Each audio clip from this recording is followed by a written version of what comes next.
வணக்கம், welcome to orange candy. நம்ம இன்றைக்கி பார்க்க போகிற ரெசிபி வந்து பலாக்கொட்டை சப்பாத்தி, இல்லைனா பலாக்கொட்டை ரொட்டி, இல்லைனா இது ஜாக்ஃப்ரூட் சீடு சப்பாத்தின்னு கூட சொல்லலாம். ஸோ வாங்க, இது செய்யறதுக்கு தேவையான பொருளும் அதோட செய்முறை என்னென்னு வாங்க பார்க்கலாம்.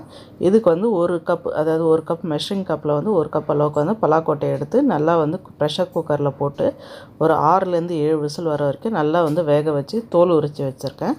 ஸோ வாங்க, ஃபஸ்ட்டு வந்து நம்ம வேக வச்சு வச்சுருக்க பலாக்கொட்டையை ஒரு மிக்ஸி ஜாரில் போட்டு நல்லா வந்து பேஸ்ட் மாதிரி அரைச்சி ரெடி பண்ணிக்கலாம்.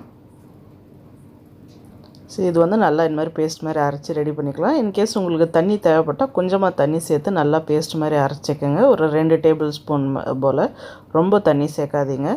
இப்போ இது வந்து நான் ஒரு பிளேட்டில் ட்ரான்ஸ்ஃபர் பண்ணிக்கிறேன். ஸோ இதில் வந்து ஒரு கப் பலாக்கொட்டைக்கு வந்து 2 கப் அளவுக்கு வந்து கோதுமை மாவு சேர்த்துக்கலாம். அதுதான் வந்து இந்த ரேஷியோ. ஸோ 1க்கு 2 அளவுக்கு வந்து நம்ம சேர்த்துக்கணும். ஒரு கப் பலாக்கொட்டைக்கு 2 கப் அளவுக்கு கோதுமை மாவு. அடுத்ததாக வந்து அதில் ஒரு 1/4 டீஸ்பூன் மஞ்சள் தூள், 1 டீஸ்பூன் ஓமம், அப்புறம் 1 டீஸ்பூன் வந்து மிளகாத்தூள் சேர்த்துக்கலாம். கூட வந்து 1/4 டீஸ்பூன் அளவுக்கு வந்து பெருங்காயத்தூள் சேர்த்துக்கலாம்.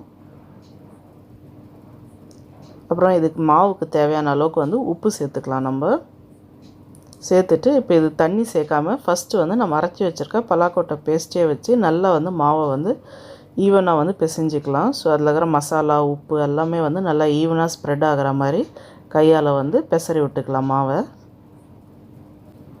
இப்போ பாருங்கள், மாவு வந்து நம்ம நல்லா பிசறி விட்டாச்சு.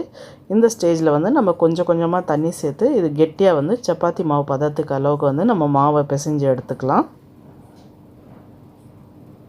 உடனே ஃபஸ்ட்டு எடுத்து நிறைய தண்ணி சேர்த்துறாதீங்க. கொஞ்சம் கொஞ்சமாக தண்ணி விட்டு நல்லா வந்து கெட்டியாக சப்பாத்தி மாவு மாதிரி அழுத்தி பிசைஞ்சுக்குங்க. இப்போ பாருங்கள், நல்லா சப்பாத்தி மாவு பதத்துக்கு மாவு வந்து நம்ம பிசைஞ்சு ரெடி பண்ணியாச்சு. இப்போ வந்து நம்ம சப்பாத்தி சுடுறதுக்கு தேவையான அளவுக்கு வந்து சைஸில் வந்து உருண்டை பிடிச்சி எடுத்துக்கலாம். இப்போ மாவெல்லாம் வந்து உருண்டை பிடிச்சாச்சு.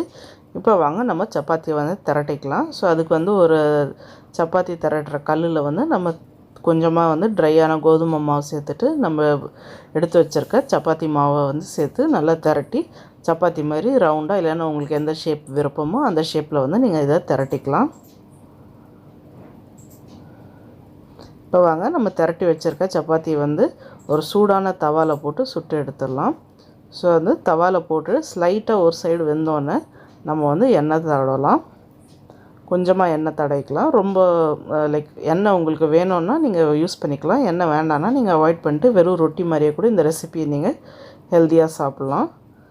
ஸோ ஸ்லைட்டாக ஒரு சைடு வேக ஆரம்பித்தோடனே நம்ம அது மேலே வந்து எண்ணெய் தடவிக்கலாம். அப்போ எண்ணெய் வந்து கொஞ்சம் கம்மியாக உரியும்.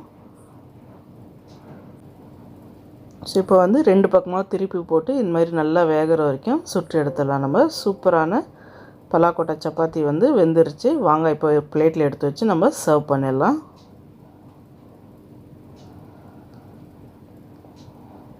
இப்போ பாருங்கள், சூப்பரான டேஸ்டியான அப்புறம் ரொம்ப ஹெல்த்தியான நம்ம வீட்டிலே இருக்கிற பலாக்கொட்டையை வச்சு எப்படி சப்பாத்தி செய்கிறதுன்னு இன்றைக்கி பார்த்தோம். கண்டிப்பாக இந்த ரெசிபி உங்களுக்கு பிடிச்சிருக்கோன்னு நினைக்கிறேன். இந்த வீடியோ உங்களுக்கு பிடிச்சிருந்தால் லைக் பண்ணுங்கள், ஷேர் பண்ணுங்கள். அப்புறம் மறக்காமல் எங்கள் சேனலில் ஆரஞ்ச் கேண்டிக்கு சப்ஸ்கிரைப் பண்ணுங்கள். கூட வந்து பெல் ஐக்கனை ப்ரெஸ் பண்ண மறக்காதீங்க. அப்போ தான் எங்கள் சேனலோட உடனடி நோட்டிஃபிகேஷன் உங்களுக்கு வரும். நன்றி, வணக்கம்.